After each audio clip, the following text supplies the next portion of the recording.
Thank you, Dr. Thomas Isaac, and of course, the panelists. Myself, Dr. W.R. Reddy, Director General, NIRDPR. We have four panelists. If I'm right, I think the Principal Secretary from Andhra Pradesh is not able to join. We have Mr. Meenakshi Sundaram, Dr. Palnidurai, and we have Srimati Uma Mahadevan, the Principal Secretary, RD, and of course, Mr. Sandeep from Telangana. And of course, my friend, Professor Rajashekar is there to sum up the reflections on southern states. First of all, let me congratulate Kila and GIFT for organizing this wonderful webinar at the right time. And I'm very happy to see the GIFT auditorium, which of course, I never had the opportunity of using it, though we have got the inauguration done during my time when I was the Secretary Taxes. So I'll not, yeah. Hello. So, in Visible fact, I request everybody to mute their microphones when somebody else is speaking, please. As NIRDPR, of course, right from the beginning of this pandemic situation, we had been taking up a large number of IEC activities, of course, through AV material. In fact, on 1st April, 1st to 3rd April, we have released one AV material which captures the complete approach for the Gram Panchayats. It is available on the YouTube. On 3rd April, we have released and we try to reach to most of the panchayats on how to manage the pandemic, how to manage the reverse migrants. They are going to come back to the Gram Panchayats and so on and so forth. A large number of efforts have been made. I think the panchayats ought to have been the natural leadership choice to tackle this pandemic. There was no second thought. There cannot be any second thought.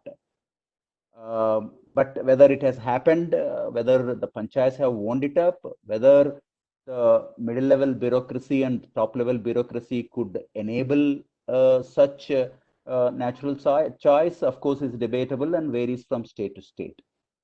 I feel the COVID crisis, every bad crisis gives an opportunity, a large number of bright opportunities. I think this crisis has given opportunity to retrieve, to demonstrate, and to show to the world that the local governments are capable of, are better than other agencies, and capture that space and make that imprint and capture that space imprint of their relevance. So whatever the southern states, in fact, I quickly compiled some data. If I summarize the data, the southern 5 states accounts to about 18% of the reported positive cases. This is the today's data I have captured. 18%, and of course, Tamil Nadu is at the worst situation with 65% of the southern states contribution.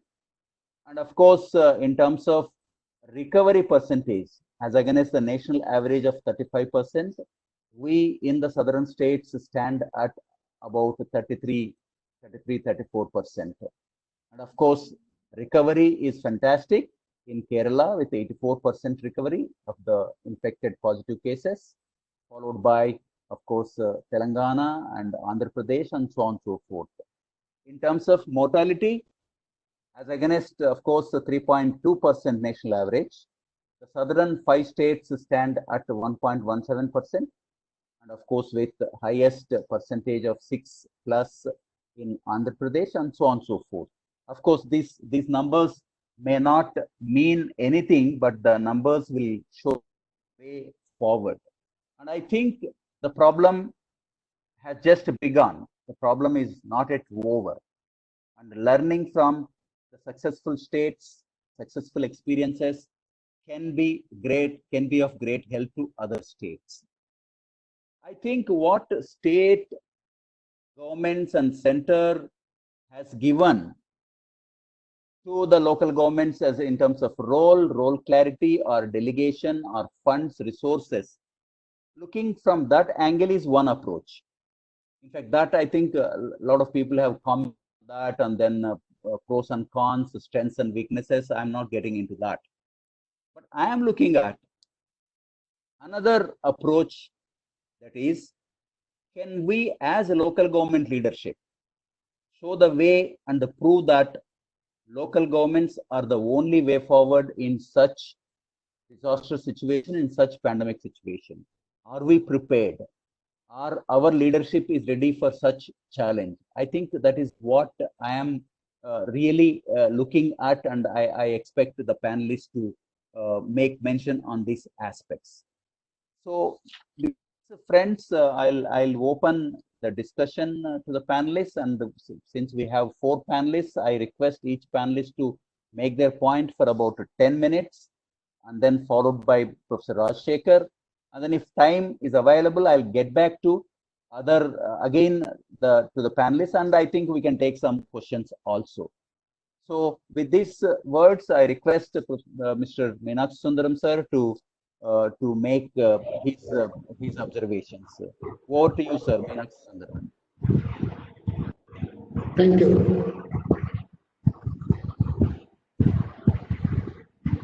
Am I audible? Can I start? Please start. Yeah. And thank you very much for inviting me to give my comments on this. I want to start with the constitutional position first. See, under the Indian Constitution, the 11th schedule clearly says health, including primary health centers, dispensaries, hospitals, they are all the responsibilities of the Panchayat Raj institutions. Subsequently, in the Disaster Management Act, when there is a disaster, we have created authorities at the central level, state level, and district level, which are somewhere parallel to the Panchayat Raj institutions. But the understanding is, whenever the problem is local, the panchayats will act straight away, like in the case of tsunami or the floods, which were localized. There the panchayats will act, and when they feel that they need some more help, they are looking at the center or the state, which provided the funds and also sometimes the capacities. But when the problem is a pandemic, it is natural that the central government starts with the interest, but they should not forget the local governments. What happens is the role of the central government, state government, and the Gram Panchayat should be clearly defined. Now, the case of Kerala, though the decisions were taken largely at the state level as to how to handle this, the responsibility of handling was settled with the Panchayat Raj institutions in consultation with them. I understand that the local primary health centers were entirely managed by the panchayats, and they were able to ensure that the local centers are able to act better. Now, this is the practical side of how to handle this. I'm sure from the 3 states which are now going to follow me, probably they will explain what they have done. But in the time available to me, I only want to say what are the things which panchayats can do. The first point is, we do not know how long this COVID-19 is going to continue. We are not certain whether the problem will be solved in a few months or it will take few years. Now, we have been told the only method is prevention, and in prevention there are 2 things which are mentioned. One is social distancing, and the second is hand washing and maintaining a good sanitation. For both, we need the cooperation of the local people. The first requires some kind of change, the social distancing. Here again, the people have to be told what is meant by social distancing and how that can be achieved. Panchayats are the best institutions who can do that. Second is the water supply and sanitation. Now, panchayats, to get into the water supply and sanitation areas. Now, though under the constitution, water supply and sanitation is given to the panchayats, many a times it is now done by the state departments. I would therefore request that we should take up activities like desilting tanks, rainwater harvesting, improving the availability of water, better distribution. These are areas which the panchayats can legitimately do in the coming future. The second point is, in the period of lockdown, what really happened? We did not have any problem in the cities to get the meat, but we had a huge problem for getting the vegetables and fruits. We had situation in several parts of the country where fruits and vegetables were available at the village level. They could not sell it, they threw it, whereas in the cities, we were wanting to buy vegetables and fruits which is not available. Even today, I am told in Salem district, there is plenty of mangoes, good quality, but they do not know how to sell that. Therefore, it is still remaining in the trees. Now, that being the case, we need to find how to strengthen the supply. This gives an opportunity for the panchayats to go in for more and more of farmers producing organizations. We will form them into cooperatives like what we have done in the case of dairy. Like our getting the milk supply without any problem, we should be able to get the supply of fruits and vegetables even during the pandemic days. So the second area where I expect the panchayats to take interest is to organize people's institutions, farmers, producers, cooperatives or organizations which can provide better marketing and a supply chain. I will explain only one more problem and then stop with that. That is relating to the so-called reverse migration. Whether it is the appropriate word or not, I will not get into that discussion. Whether we like it or not, large number of people have now come back from urban India to the rural India. Now this provides, according to me, an opportunity. When we created the Gram Sabha... Excuse me, sir, for interrupting you, Dr. Meenakshi Sundaram. I'm sorry for interrupting you. Please speak to the mic because of you. Please speak to the mic. We are getting a lot of complaints from the YouTube. You are not clearly audible. Please bear with us. Sorry for interrupting you. Please speak to the mic. Thank you very much. Okay, thank you. The one other point I want to mention is that in the case of reverse migration, whether we like the word or not, the panchayats have an opportunity to act. When they entered the Gram Sabhas in the 1983 Act of Karnataka, one responsibility given to the Gram Sabha that they will identify who are all the people, able-bodied young men in the village, what are their skills and how they can be employed. Should it be in the wage employment program or should it be in the self-employment program? Now perhaps we have to do that. We have to convene the Gram Sabhas, keeping the social distancing in mind. Of course, it is not that difficult in the village. The coronavirus had gone deep into the urban areas, but not that much into the village.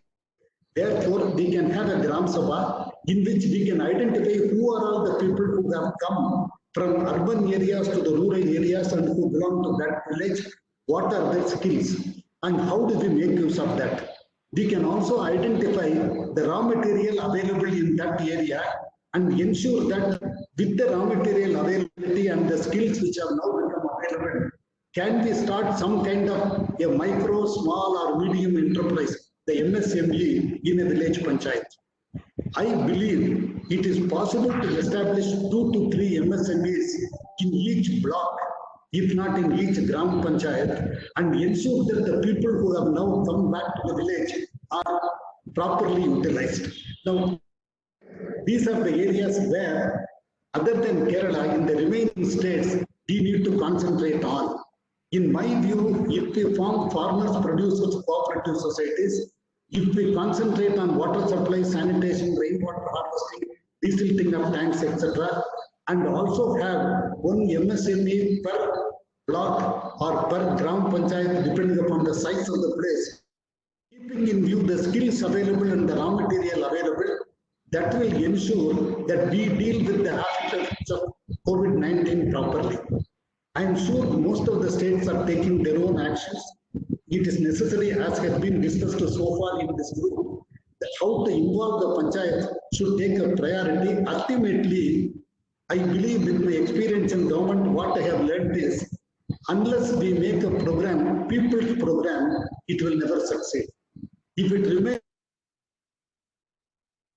success are very limited.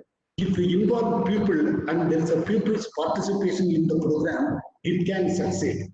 The only method of ensuring people's participation is through the Panchayat Raj institutions. And that is what we need to concentrate. I think I will stop here. If there is any need, I will come back in the end. Thank you very much. Thank you very much, sir, for your short and brief and very important message. Thank you very much. May I now request Dr. Murali to make his observations, please. Hello. Hello. Am I audible? Yes, yes. Hello. Yes, please go on. You are audible. Okay. Mr. Chairman, let me at the outset express my deep sense of gratitude to the organizers for having given me the opportunity to interact in this webinar on a very important subject which is dear to my heart. Since the chair has given a framework of what is expected from this panel, I'll stick to it. First, I will give an overall picture about what is going on in Tamil Nadu, but I'm not representing the government. That I closely work with the government, but I'm not representing the government in this webinar. That you have to note it. So, what is the reality today in Tamil Nadu? We have local bodies. We don't have an urban local body because election has not been conducted. We have a rural local body. Elected leaders are in position. Number one. Number two, the state government is very serious, very meticulous, giving, series of instruction in the form of a booklet to all Gram Panchayats. What are the steps to be taken by the Gram Panchayat in this context? The second one is, what are the materials needed to perform the task by the Gram Panchayat that is circulated through the block Panchayat and ensure that it should reach in time to the village Panchayat. This is the second one. The third one is, you have enormous information, but whether those informations are correct information and how to reach the people.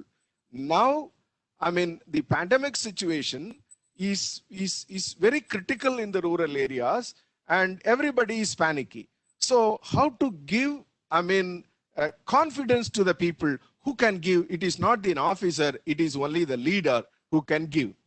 But when we come to the leadership, because our chairperson has rightly pointed out, they are elected fresh, they have undergone one-day training, and they got a booklet also about how to manage your panchayat and other things. Now they have sent this, booklet about how to manage, COVID-19. This is also there. So in that context, we have to look at generosity is very abundant in Tamil Nadu. Food is not a problem. Supply of food is, supply of food material is not a problem. Vegetable is not a problem. Everywhere you have enough, material, but they are to be distributed. But even in the coronavirus, spread is more in urban areas rather than in the rural areas. But wherever we find strong leaders, they have a passion, they have a commitment, they have a capacity, and they have taken responsibility by using the provisions available in the Act as well as using the provisions available in a GO passed during a tsunami period. And they are taking care of the people and they supply material and they ensure safety and they provide all necessary things to the villages and they are doing their best. But this is not the case in all Gram Panchayats. But the state government is taking an earnest effort. If the Panchayat president is weak, not in a position to do it, so what they are doing, their officials are there to support it. They are doing such a kind of thing. This is the position. And another very important thing is, every day, they are giving a communication. But carefully, we have to understand, People mobilization is more. People mobilization is more important in this context. And giving information to the people is more important. That we call it as, conscientization of the people. Conscientizing the people, conscientizing the leaders, conscientizing the officials on the new situation, how to prepare them for a new life. So what to do? But majority of the panchayat presidents are demanding a new GP/DP has to be prepared in a new context because they got the instruction from the government that 15th Finance Commission, allocation and subsequent changes also in the allocation. So in that context, many of the leaders are posing, a demand that a new perspective plan has to be prepared. I think they are going to prepare. This is one aspect of the situation managed by the Gram Panchayat in Tamil Nadu. The substantive issue is, whether the local bodies are empowered. That is the most important thing. If you look at the powers given to the Gram Sabha, powers given to the Gram Panchayat, powers given to the whole of the Panchayat, in my opinion, if I am there, this is more than enough. I can do wonders in that. But to that level, capacity building has to be conducted and enhance their capacity. That is why I'm saying that it is a leadership quality. Then there is another political culture that is more important. How the government is treating the people. Most of the occasions, because we always quote Kerala. Kerala treat the people as citizens. They have also responsibility. So when a responsibility is given, they have to act and they have to participate in the whole of the thing.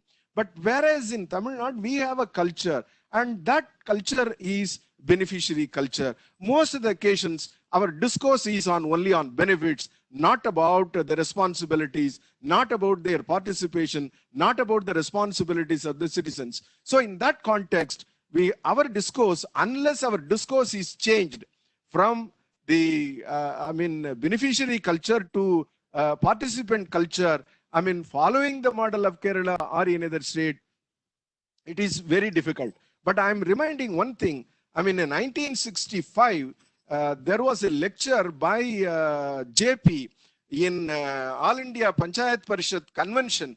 He stated very clearly that, unless there is a movement from below demanding powers and deciding things, any number of acts, in this country cannot change the situation. Such a way, he made a presentation as a chairperson address in 1965 in Bangalore itself, in All India Panchayat Parishad annual conference. So what I feel is that right now, what we have to discuss is how to change the discourse, especially states like this.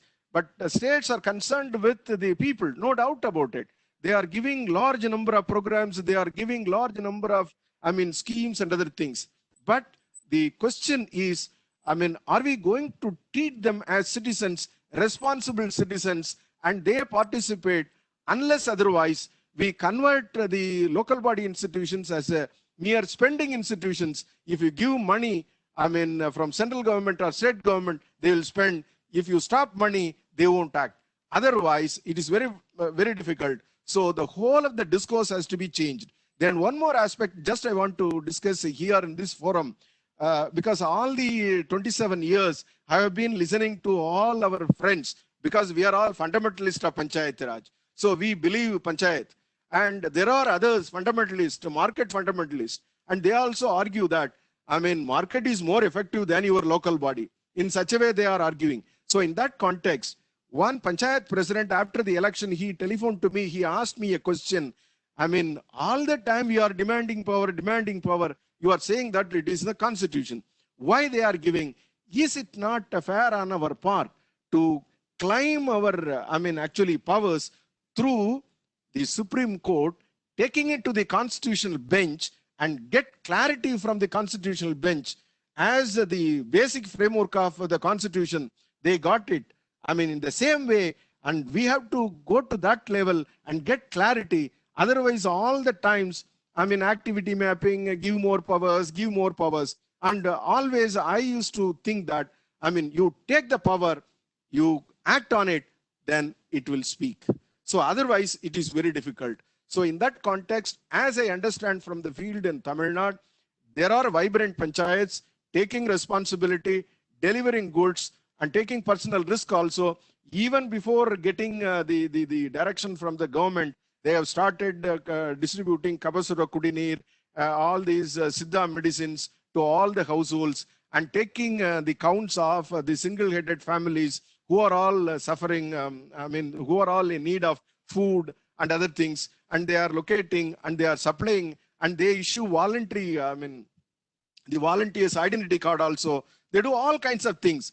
Wherever we find leaders, those who have got the capacity to manage the institution. Of course, there are many panchayats, they are not in a position to understand, they are new, but even there, and there the officials are supporting because they have to report it to their bosses. So they are also doing it.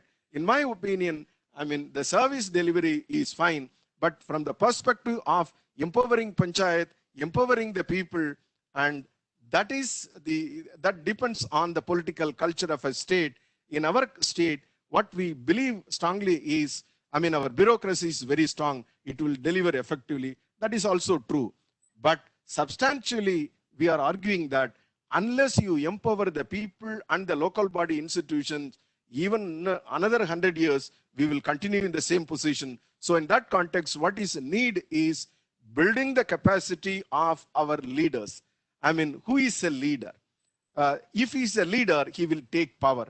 If he's not a leader, he will demand power. So in such a way, a leadership training is more important for our local body leaders, number one, and changing the narrative of the whole local body from beneficiary culture to, participant culture or citizenship culture. And citizenship creation is more important. When we talk about Gram Sabha, it is a place for discourse, deliberation, arguments, debates. It is not, grievance redressal session. So in that context, what I believe is, to strengthen the local body, primarily building the capacity of the leaders. And because in Tamil Nadu, we have more than 400 schemes are there to develop people. If they are able to make use of all those things, it will happen. And another thing, GPDP is the demand of many of the Gram Panchayat presence in the new context after seeing the direction from the central government,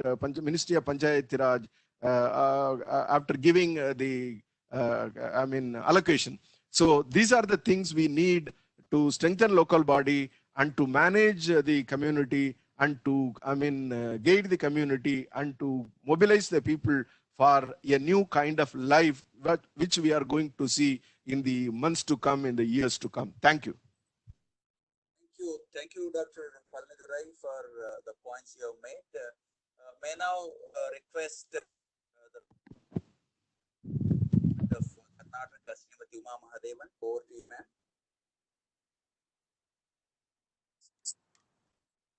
Good afternoon, everybody. Am I audible? Yes. You hear me? Yes. Okay. Greetings to everyone. And at the outset, I'd like to say how much I greatly appreciate this initiative to have this webinar. My special thanks to the respective Finance Minister of Kerala, the Honorable Dr. Thomas Isaac. My congratulations to Killa and to GIFT for putting this webinar together at a very, very opportune and appropriate time. I do hope also that this experience sharing, which has already been a great learning experience for me, I've been making detailed notes. I hope this experience sharing will be only the first of many more regular such sessions. It would be wonderful every 3 or 4 months if we could get together and have a quick recce of what all we've been doing, because that can be very strengthening, and also I think it's also very energizing for all of us working in decentralization. It's very energizing and hopeful for all of us to hear from each other, because this is an area where solidarity is equally important. My presentation is very briefly going to be about how the Gram Panchayats, the local governments of Karnataka, have used certain enabling guidelines issued by us during the period of the COVID-19 pandemic, but use these enabling guidelines to rise to the occasion and really demonstrate the capacity as full-fledged local governments. Just to give you the context, what we did was in the month of March itself, very quickly, we issued a set of circulars setting up what are called Gram Panchayat task forces. These task forces consist of basically a group of elected members, including the Gram Panchayat president and the vice president. The president of the Panchayat chairs the task force. The vice president is the vice president of the task force. Select members, one at least from each village, and then select staff, the Panchayat secretary, the PDO, Panchayat Development Officer, other staff, as well as frontline staff of other departments, such as the Asha worker, the Anganwadi worker, the auxiliary nurse and midwife, the police constable or the sub-inspector, the village accountant, the revenue department staff, as well as the village rehabilitation worker who works on disabilities, and the bank manager for financial inclusion. What we did was we issued certain guidelines, giving them 4 basic roles and responsibilities. One was the most immediate one being dissemination of information. Because at this moment, we were very worried about, because of the information asymmetry, especially in rural areas, we wanted to fill that vacuum with science-based information so that that would be reassuring and also give a structured context to all the work that would happen. So information dissemination about the virus, about physical distancing, about important precautions, so that while we were talking about the pandemic, we were also saying these are the ways in which people can protect themselves. The second responsibility was about lockdown. During the lockdown, maintenance of essential supplies, especially to the vulnerable, the pregnant, the elderly, the critically ill, the disabled. The third was regular care activities, such as the delivery of Anganwadi rations to the pregnant women, to the children, doorstep delivery, as well as the midday meal rations to the children, as well as routine medical needs, immunization program, and so on. The fourth was safety. Important aspects of safety that would need to be taken, both for the frontline workers and the waste management staff, such as provision of masks, soap, sanitizer, hand washing stations, training in proper disposal of the masks, and so on. These guidelines were both granular but also enabling. They were not meant to be exhaustive, because we wanted the Panchayat to devise its own plans and see how they would take it forward. We gave training to the Panchayats. Our commissioners and directors quickly put together, as well as directors, quickly put together an excellent training program, which was over the space of just a few days. It conducted over YouTube Live, along with the training committee at the state level and the health department at the state level. It was a focused, interactive training delivered directly over YouTube to the Gram Panchayats, and we have a Telegram group which is active through the day, where all 6,000 Panchayats of Karnataka are active. And so on the Telegram group itself, we got photographs as well as reports about the participation. We also enabled the Panchayats to use 14th Finance Commission grants, as well as their own sources of revenue for carrying out these activities.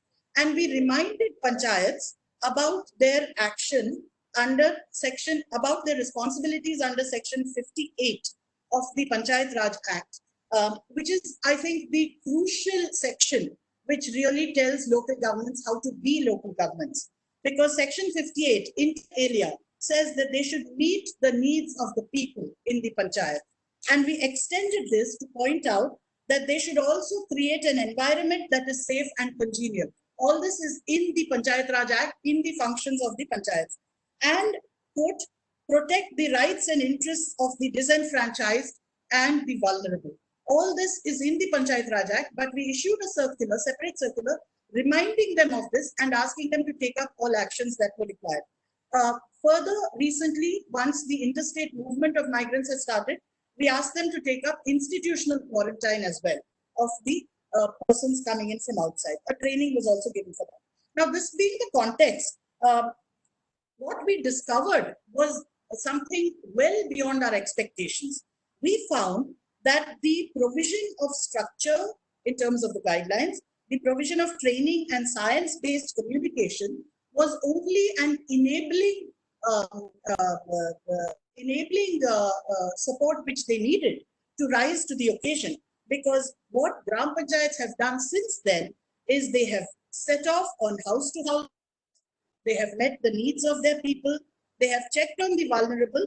They have innovative solutions. Just to give you 3 examples, in one panchayat, we found that during the lockdown, they had published public notices giving the details of volunteers who would be available, nobody else to be contacted for essential supplies, nobody else to be moving out.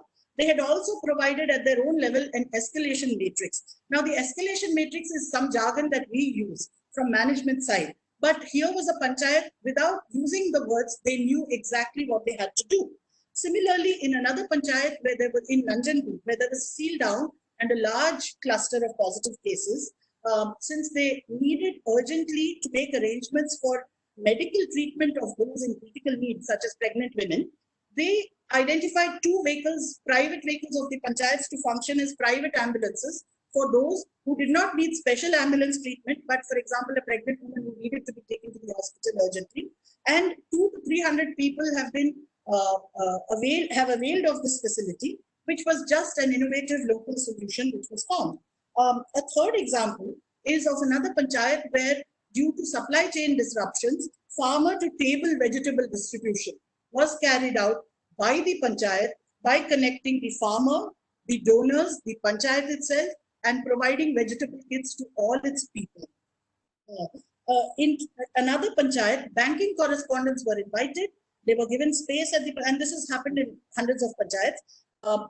They have been given regular space and time and the use of the local internet in the panchayat, and people have been able to use physical distancing and masks in order to withdraw funds and use their banking transactions.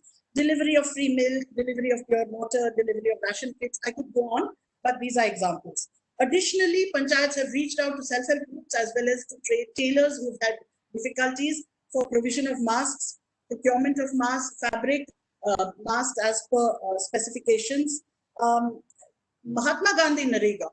We have, my Commissioner of Rural Development tells us that we have issued 1.5 lakh job cards just from April 1st, again through the intervention of the panchayats.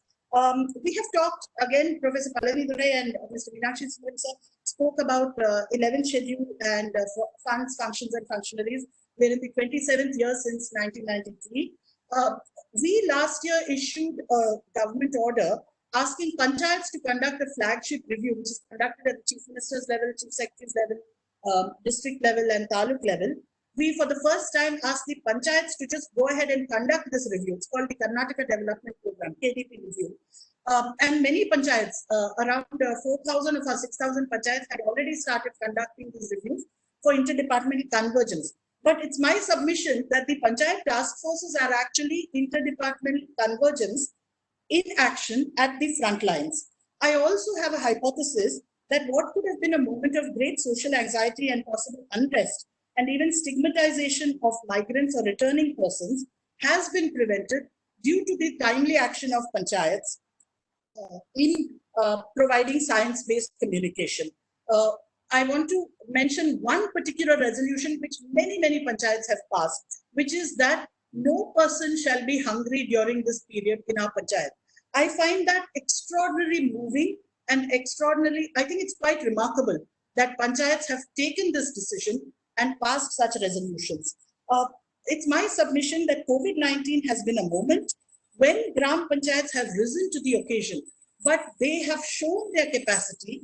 They have shown that they deserve to be trusted well beyond COVID-19. It's also, they are not only first responders, but they are the carers, their provisions of care for the life cycle at birth, before birth for the pregnant mothers, before birth, as well as after birth, for the entire life cycle, even for the elderly, the vulnerable. The panchayats are the caretakers. My final point is that we have always looked at technology as possibly it's the buzzword for delivering welfare and weeding out those beneficiaries and all those things. It's my submission that technology is neither the only way nor even the best way to deliver welfare, because technology is a centralizing force. Although it does bring certain efficiencies, it's my submission that panchayats have shown that full-fledged local governments can provide development-oriented approaches which are inclusive, welfare-oriented, people-friendly, if we only trust them to do so. Thank you so much for this opportunity. Thank you, ma'am. Thank you very much. Trust is the important thing, I think, which is coming out based on your experience. Thank you very much. We now request Mr. Sandeep from Telangana to make observations. Mr. Sandeep. Sir, good evening, sir. I'm Narendra Nath, Joint Director from Telangana SID, sir. Sir, actually, sir has gone to the Minister for an urgent work, sir. He wanted to just again to inform you, sir. Please, sir. Thanks, sir. Sir, sir will get back to you offline, sir. Subsequently.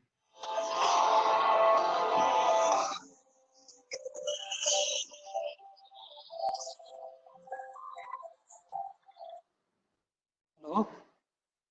Yes. Yeah. Are you making? No, sir. Sir will get back to you offline, sir. Pardon? Sir will get back to you offline, sir, later, subsequently. Okay. Thank you. Thank you, sir. Thank you.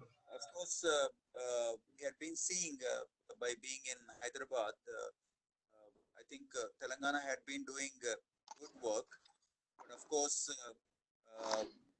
more need to be done, which will come back later. Is there anybody representing Andhra Pradesh? Andhra Pradesh? Okay. May now request Professor Rajshekhar to speak on the reflections of the southern state performance and then approach in handling this COVID-19 pandemic. Professor Rajshekhar. Very much. Am I audible to you? Yes, please go on. Yes. Thank you very much.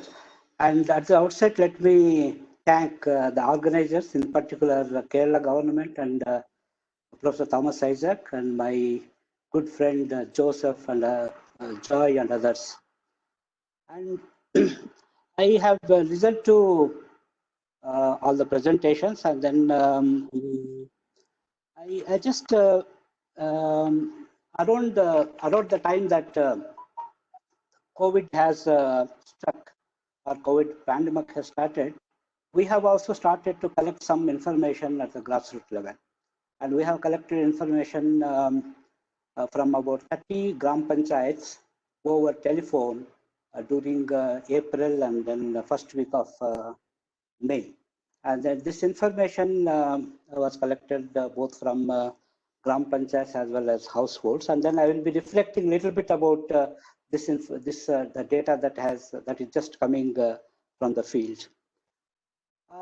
I will basically make 5 points, and then the first point is that system is in place. At least I can speak of Karnataka, that there is a system, and then as Mrs. Uma Mahadevan has mentioned, there is now some guidelines have been issued, and there are task forces, and then many people are the Gram Panchayat presidents and then Gram Panchayat officials. They do understand the gravity of the situation, and then they have been undertaking a number of activities at the grassroots level to, in a way, undertake the activities that are required. As a success, I can just mention that we have collected information from 60 villages, and wherein Professor Thomas Isaac was asking about the delivery, some information on the delivery, and then 97% of eligible households have obtained rations, especially rice. It's a different matter that they have not received the pulses and various other things, but that is something to do with supply bottleneck and nothing to do with Gram Panchayat. And I also would like to add what Principal Secretary of Karnataka Government, RDP of Karnataka Government was telling. And there is also innovation like WhatsApp group, and some of the Gram Panchayats have started WhatsApp group, and then they have as many as 8,000 subscribers in their group, and with which they have been providing continuously information on COVID pandemic and then the kind of precautions that they have to take, social distancing and various other things. And this is quite contrast to the point that Professor Palanidurai was making, that concentration. So there seems to be some difference that in Tamil Nadu there is a need for concentration, whereas in Karnataka, because panchayats have been empowered through these guidelines, so there is a concentration. The second point that I would like to make is that Dr. Meenakshi Sundaram emphasized about social distance. And this is something which is done very well in Karnataka. And then when we collected the information, we found out that the Gram Panchayats have issued some kind of guidelines and even put up posters near the places where social distancing may be compromised, such as water collection points, public distribution system, and so on and so forth. And then signs were already mentioned by Mrs. Uma Mahadevan. That is, in addition to that, they have also marked the places. That is the way we see in Bangalore and other places. And then some kind of social distance was also maintained. But one of the things that we need to now moving ahead, and how will the social distance be followed when Gram Panchayats take up MGNREG's works in the future, or when agricultural operations begin. So what will happen to social distance, and what kind of measures have to be followed? This is something which needs to be thought about. The other thing is that Dr. Meenakshi Sundaram has mentioned about water and sanitation, drinking water and sanitation. And here, what we could gather from Gram Panchayats, 30 randomly selected Gram Panchayats in Karnataka, is that the Gram Panchayats have been ensuring that the water is being distributed. And then one of the innovative cases is that Karnataka, there are these frequent power fluctuations. One of the Gram Panchayats has written to Karnataka Electricity Board that because of frequent electricity fluctuations, and then people suddenly rush to water collection point whenever there is a power, and then water is released. So they have requested the government to ensure regular supply of power so that water is regularly distributed.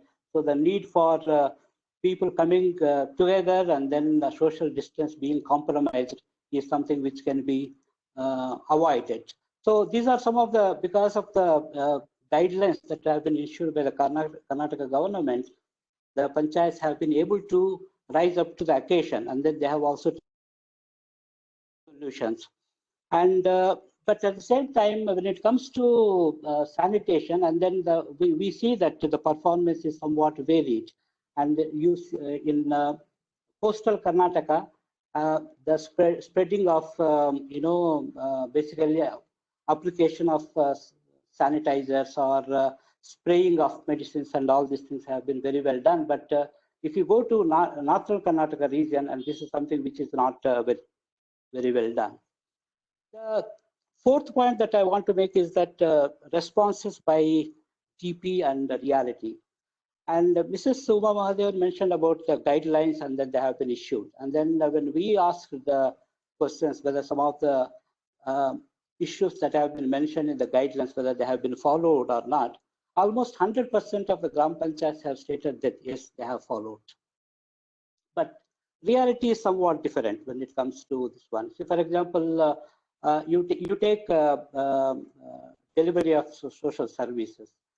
Jan Dhan amount has been received only by 27 or 21% of the total households. And then the kind of the cash benefit that is supposed to be given to farmers has been received by 40%, not all the eligible the farmers. Likewise, even the 2 months pension in advance has been received by about 1/3 of total eligible beneficiaries. So there are some gaps between what is supposed to be done, what is actually done. So the the other thing is that, so it is here that as Mrs. Uma Mahadevan has mentioned, there is a regular need, there is a need for regular webinars. And then it is here that we see the problems with regard to empowering of Gram Panchayat. So there are a few problems relating to administrative decentralization and fiscal decentralization. And then when we ask about Gram Panchayats, whether they have initiated any MGNREG's activities, and the response is that we have prepared prepared the job, the list of job card holders, and then action plans have been prepared and so on and so forth. But what exactly has happened is that people are not coming forward. That's what the response that Gram Panchayats provided. And then there is also things relating to action plan being prepared, and then they have to be accepted and then implemented. And the other aspect is that ASHA worker inquiring about the health status of households or the health status of elderly. And there is a considerable variation across the Gram Panchayats and across the villages. In some cases, in some of the villages, 100% of the households told that yes, ASHA worker has visited them. But in other villages, 10%, 5% of them have stated. So there are some variations. So it is here that there is a need for regular, meetings or webinars of this kind, or regular follow-up what exactly is happening at the ground level. The last point that I would like to make is about reverse migration. I feel that we have also asked a question about the migrants. How many migrants have come back and all those things. And then from the total households that we have covered, the total number is about 450. And the migrants half of the migrants have come back and half of the migrants continue to stay where they are. But the important thing that we have to remember is that 77% of the migrants would like to go back, and they are not going to stay back in the villages. So, which means that Gram Panchayats need not really do anything about the 77% of the migrants. This could be very much a particular problem of a particular case relating to Karnataka. Maybe the situation is different in other states, but only 77% of the, as many as 77% of migrants would like to go back, and they will not be staying in the villages. Who are the remaining 23% of the migrants? These are migrants who have gone to Kerala, or who have gone to Pune and Hyderabad and some of these places to work in urban informal sector. And there the people, they are really shocked, and they would like to stay back in the villages. And for them, I think what is required is some of the activities have to be introduced, including something like MGNREGs. But my own feeling is that reverse migration is not really a major problem that the Gram Panchayats will have to be worried, at least in the case of Karnataka. So this is what I want to say, and then thank you very much. Over to you, Dr. Reddy. Thank you, Professor Rajshekhar. Since we have, I think, another 4 minutes time, may I request Mr. Meenakshi Sundaram to make Meenakshi Sundaram and Palnidurai and Uma to make one comment if they have left out, if they want to make. Am I audible now? Are you able to hear me? Okay. Yeah, I will just make two very quick points. Since Dr. Thomas Isaac is sitting here, I wanted to raise these 2 points. The first point is about the Disaster Management Act, which came into being in 2005. You will find under this act, you have a central authority, state level management authority, district level authority, and there is nothing said about the Gram Panchayat or the Panchayat Raj institutions. They are all clubs, local authority, And the intention appears to be that if there is a disaster, it will be the higher level governments which will manage, which will tell what should be done, and the Gram Panchayats are only expected to carry it out. In my view, as has been done in the case of Orissa, can we give the authority to the local governments themselves? Let them decide when to have a lockdown, when to remove that, and what needs to be done. Can we not give this kind of an authority either at the Gram Panchayat level or at the block Panchayat level? This is my first point. The second point I want to mention is about the reverse migration, which Rajshekhar just now mentioned. It is true that 77% people want to go back. But do we ask the question, why do they want to go back? If they are able to better employed in the village itself, will they go back? Now, the honest fact is we have not been able to provide them attractive employment in the village level or nearby so that they can stay in the village and go. Do we have the data regarding how many number of people are available in the village? What is the raw material availability? Can we not make use of this MSME as a method through which the reverse migration does not take place? I'm talking from the village to the town. Now, we need to have a plan for engaging the people within their nearby area. Thereby, they need not have to migrate and get into problems like what we faced during the last 2 months. That's it. Thank you very much. Thank you, sir. Dr. Palani. Chairperson, may I interrupt you? There are a few questions. I may read it out for you so that the panelists could take it up while they respond, if they make the final remark. Okay, please.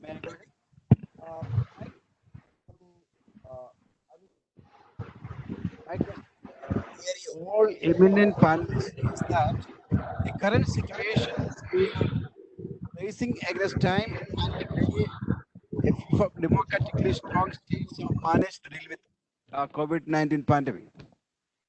What is the message for states having not so deep-rooted or deteriorated decentralized governance so that they can quickly manage to deal with the situation arising due to pandemic and lockdown? Of course, I think it's better that they let wait till tomorrow to get a proper answer. I hope the panelists will have something to add. Devolution is the answer to this the core question. Hence, it is important that all the states must review, the necessary mechanism shall be developed so that PRI can function as institutions of local government in letter and spirit. One of my colleagues has a question to you, Dr. Reddy, is that have you initiated? There are more questions coming.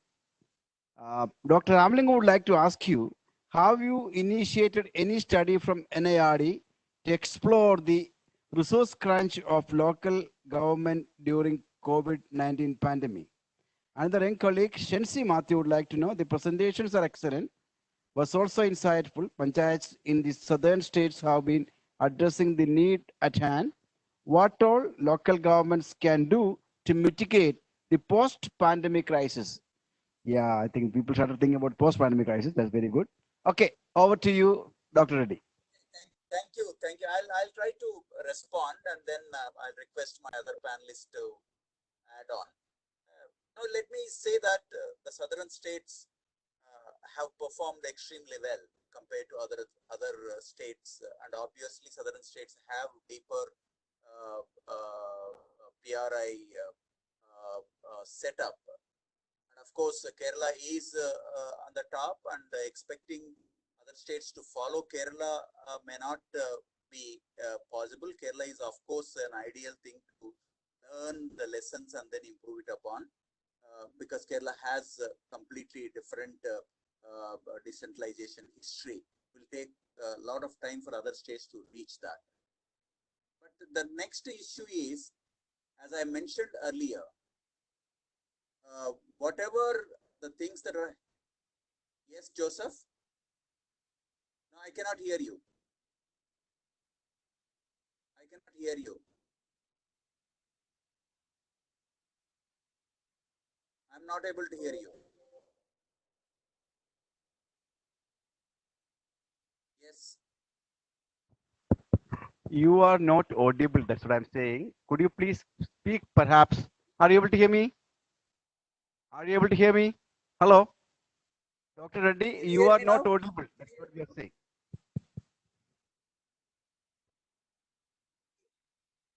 I switched off my video. Am I audible now?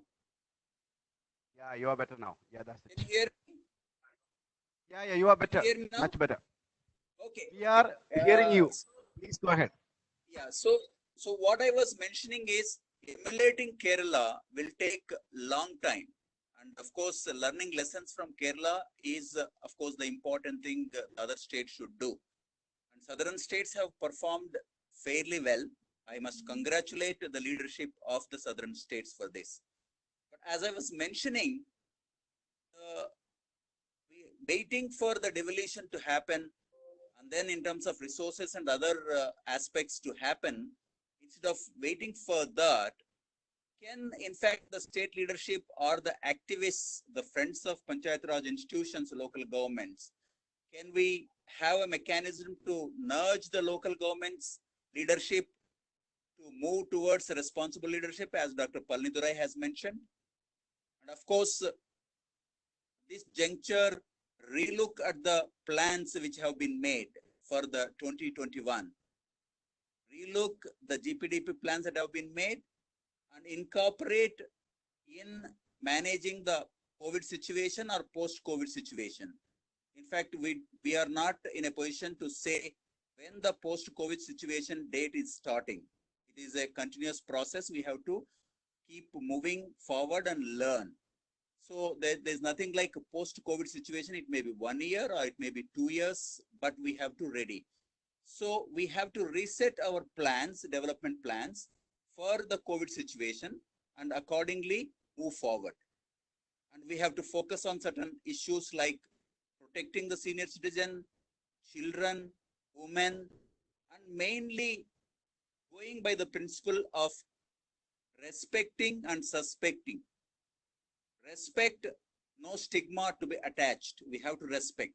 But at the same time, we have to suspect that anybody can be a carrier.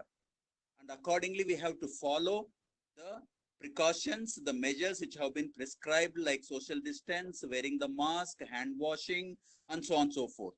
So suspect and respect will go together in this case. And of course, proactive anticipation and planning is required. And I think the state leadership should groom the local government leadership to proactively plan. As I was seeing yesterday in TV, in I think one of the panchayats of Karnataka, permission was given to celebrate one festival where the social distancing norm has gone to wind. So I think it has to be anticipated and then plan accordingly. Then the next question is, how can we strengthen the local governments? And of course, more devolution and more responsibility to be given to them, and state governments have to devolve funds and so on and so forth. That process is going on. And it has taken 20 years and to reach this stage. Is there any other way of approaching and supporting the local governments and strengthening the local governments so that they can move forward? I think Dr. Palnidurai has made a point that bottom up, moving from the bottom, feeling that empowerment among them, how can we create it? Of course, the capacity building and conscientizing the leadership. So how can we create such institutions? I think in the introductory inaugural session, Mr. Manishankar Iyer has mentioned the panchayat body which has met and then discussed. They have gone to disuse. Can we think of a non-governmental, but of course, involving the local bodies? Can we have some strong setup which can become a platform to pose the issues, problems of the local governments and start discussing? Suppose, for example, the 15th Finance Commission. Before the 15th Finance Commission, everybody made the presentations what they want. But is there any body from the local governments, especially the Gram Panchayats, who represented and presented before the 15th Finance Commission what exactly the Gram Panchayat want, what should happen? There is no such body. Of course, the state government has made, the department has made, and so on and so forth, but it was never from the hearts and souls of the leadership, local leadership. So can we think of a parallel body, non-governmental body, to support these local governments and thus strengthen the local governments? Maybe I'm thinking in the lines of, let us say, IT sector, NASCOM supports them. Can we have some national level, regional level such setup to support the local governments, especially the Gram Panchayats? So regarding the study, what Dr. Ramalingam has asked, we are working on different areas of research. Of course, we are focused on the capacity building through, of course, the IT using the technology. We'll be moving on to those research aspects also. So with this, I'll leave it to the panelists and of course Dr. Thomas Isaac to respond to the queries.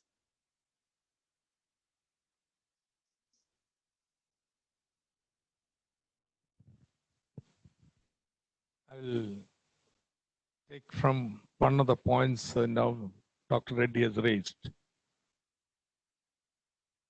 What can we do to empower the local governments?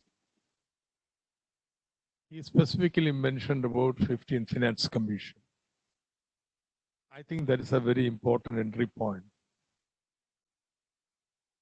Now, I have very little hope in trying to pressurize the state governments to devolve more to the local governments and so on.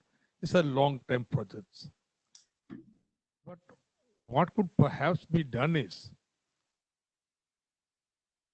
15th Finance Commission is not going to complete its report by October or anything. Things are so uncertain. How can you make any calculation for the future? And therefore, something that can follow out from the present webinar is, and we put together a document what has been the response of the local governments to the pandemic. From what I've heard, I don't know if it's a fair sample, but from what has been heard, there have been exemplary performance among the local governments. And it's also very clear.